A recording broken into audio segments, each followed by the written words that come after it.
अस्सलाम वालेकुम students of class ninth. मैं हूं आपका physics teacher Suhail Akbar from Usama bin Zaid high school. Students, जैसे कि आप जानते हैं कि हमारा यूनिट 6 चल रहा था, वर्क एंड एनर्जी, और मैं आपको जो है लेक्चर बाय लेक्चर सेंड कर रहा हूं। तो पहले हम रूटीन से काम कर रहे थे, लेकिन जैसे आप लोग जानते हैं कि हमारा स्मार्ट सिलेबस जो है वो अनाउंस हो चुका है। तो स्टूडेंट्स, आज से हम अपना जो है स्मार्ट सिलेबस के अकॉर्डिंग काम करवाया करेंगे। उसके हिसाब से जो हमारा टॉपिक बनता है वो एफिशिएंसी है। तो आज मैंने दो टॉपिक पे बात करनी है आप लोगों से। एक एफिशिएंसी है और एक पावर है, और इसके साथ जो है एक एग्जांपल है। ये हमारा आज का काम है। स्टूडेंट्स, एफिशिएंसी क्या होती है? एफिशिएंसी होती है कारकर्दगी। अब कारकर्दगी क्या होती है कि आप जो है कोई खुराक खाते हैं, फॉर एग्ज़ाम्पल आप वहाँ से 150 जॉल एनर्जी हासिल करते हैं।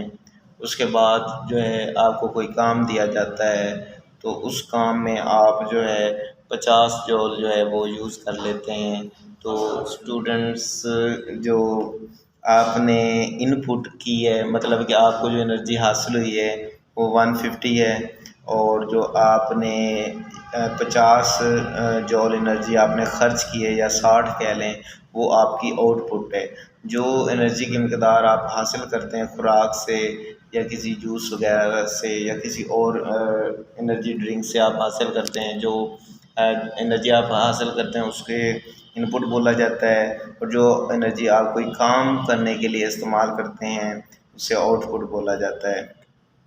तो आइए स्टूडेंट ज़रा डिफाइन करते हैं। कह रहा है कि efficiency of a system is the ratio of required form of energy obtained from a system as output to the total energy given to it as input। कह रहा है कि एफिशिएंसी क्या है कि हमें जो एनर्जी की मिकदार मिलती है, मतलब हम इनपुट लेते हैं, उसको हम आउटपुट के साथ डिवाइड करते हैं।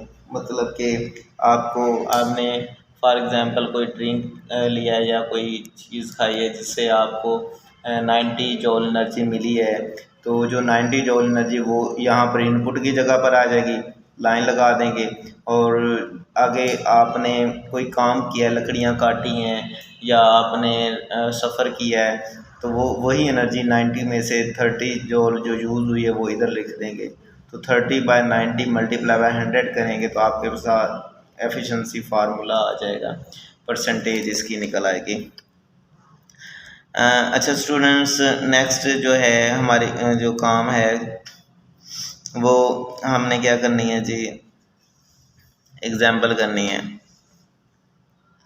एग्जाम्पल क्या है? कहता है जी, a cyclist does 12 joules of useful work while pedalling his bike from energy 100 joule of food energy which he takes, what is his efficiency.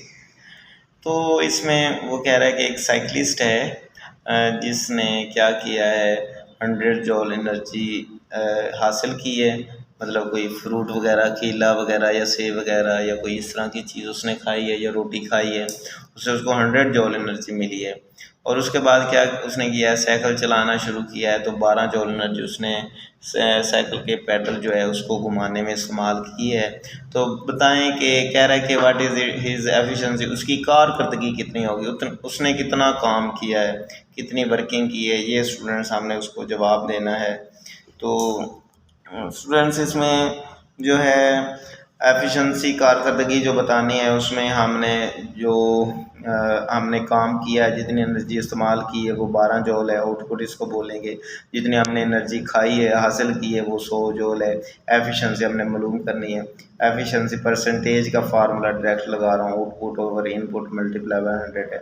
Students, हमने जो एनर्जी इस्तेमाल की है वो 12 थी, जो टोटल एनर्जी थी वो हमारे पास 100 थी। तो 12 को 100 से डिवाइड कर दें या 100 से मल्टीप्लाई करें। एक तरीका ये है, इससे फिर 0.12 को 100 से मल्टीप्लाई के 12% जवाब आता है। एक तरीका दूसरा है कि आप डायरेक्ट जो है 100 को 100 के साथ काट दें, तो बाकी जवाब जो है 12% जो है वो आपका जवाब आ जाता है। इससे थोड़ा लेंथी काम हो जाता है, इससे थोड़ा शॉर्ट हो जाता है। काम दोनों में एक ही तरह का है। निकाल ली हमने परसेंटेज एफिशिएंसी।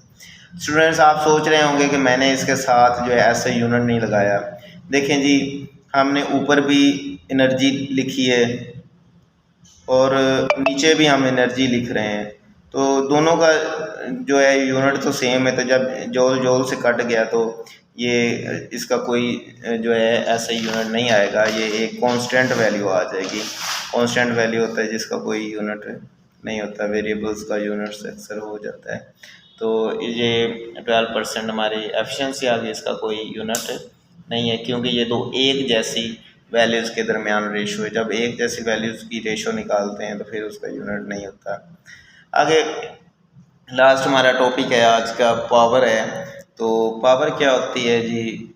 अक्सर स्टूडेंट्स जो है एनर्जी और पावर को मिक्स कर देते हैं, लेकिन वो गलत करते हैं।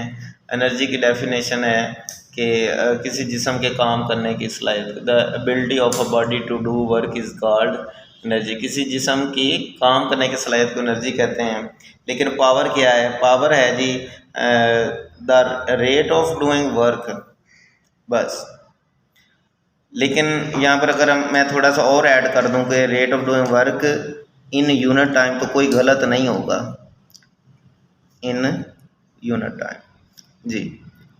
तो ये कोई गलत नहीं है क्योंकि फार्मूले के अंदर वो बता रहा है कि हमने जो वर्क किया है उस वर्क करने में हमने जितना टाइम लगाया, वर्क किया है उसको जितना टाइम लगाया है वर्क करने में उसके साथ डिवाइड कर दें तो हमारे पास पावर आ जाती है। मसलन मैं आपको इसकी एग्जांपल देता हूँ कि आपने एक वर्क किया है और उस वर्क की मिकदार जो है 100 जॉल है। एक आपने वर्क किया है तो वर्क की मिकदार कितनी है जी? 100 जॉल है। तो 100 जॉल, आप उसको 100 जॉल को करने में टाइम कितना लगा है? 5 सेकंड लगा है।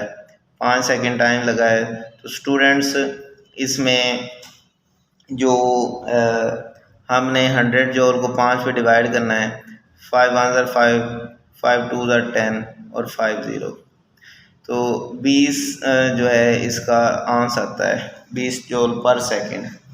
20 जॉल पर सेकंड इसका आंसर आता है। और स्टूडेंट्स मेरी बात याद रखना कि जॉल पर सेकंड जो है, जॉल पर सेकंड जो है ये 1 वाट के बराबर होता है।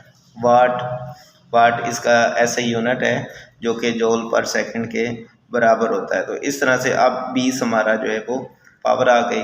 तो इसके मुताबिक अगर मैंने यहाँ पर लिख दिया इन यूनिट टाइम तो मैंने कोई गलत काम नहीं किया, क्योंकि ये वर्क वो वर्क है जो हम किसी ख़ास सेकंड्स के अंदर जितना हम काम करते हैं वो एक वर्क कहलाता है।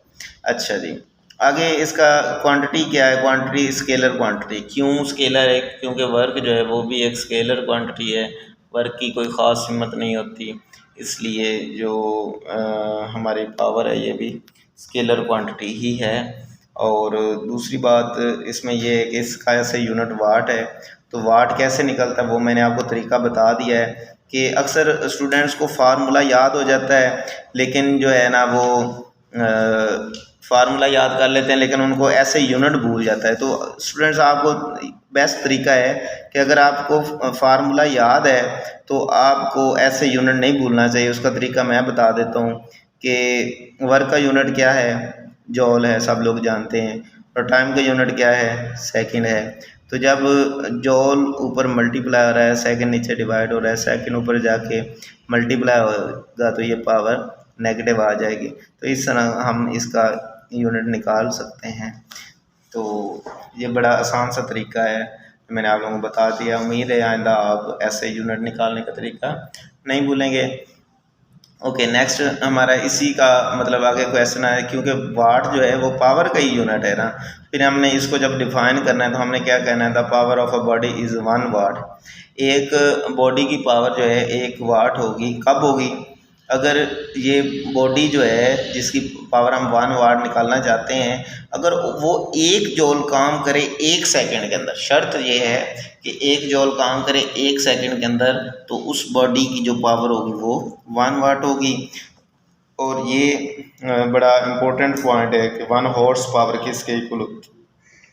तो आप लोगों ने बताना है 746 वाट के इक्वल होती है। तो अक्सर इसकी डेफिनेशन के साथ ये पॉइंट पूछा जाता है, लेकिन स्टूडेंट्स को नहीं आता या वो इग्नोर कर देते हैं, इसको याद नहीं करके जाते। तो स्टूडेंट्स इसका 0.5 मार्क्स जो है वो कट जाते हैं। और जो ऊपर भी मैंने आप लोगों को एक तरीका बताना है कि जब भी आपने डेफिनेशन लिखनी है हमेशा उसको यहाँ पर डेफिनेशन का पॉइंट दिया करें, फिर फार्मूला, फिर क्वांटिटी, फिर ऐसे यूनिट। तो इस तरह से आपको जो है वो पूरे मार्क्स मिलते हैं, या एग्जामिनर जो है वो मोस्टली जो है डीपली चेक करने की कोशिश नहीं करता, क्योंकि आपने साफ साफ सारी चीज़ें लिखी होती हैं तो आपको पूरे नंबर मिल जाते हैं। Okay students, thank you so much. आपने कोई भी क्वेश्चन पूछना हो कोई टॉपिक से रिलेटेड, या इसके अलावा कोई टॉपिक आप समझना चाहते हो फिजिक्स से रिलेटेड, तो आप कमेंट्स में ज़रूर बताएं, और लाइक और सब्सक्राइब कर दें मेरा चैनल, ताकि जितनी भी मेरी वीडियोज़ हैं वो आपको मिलती रहें। Thank you so much. Allah हाफिज़।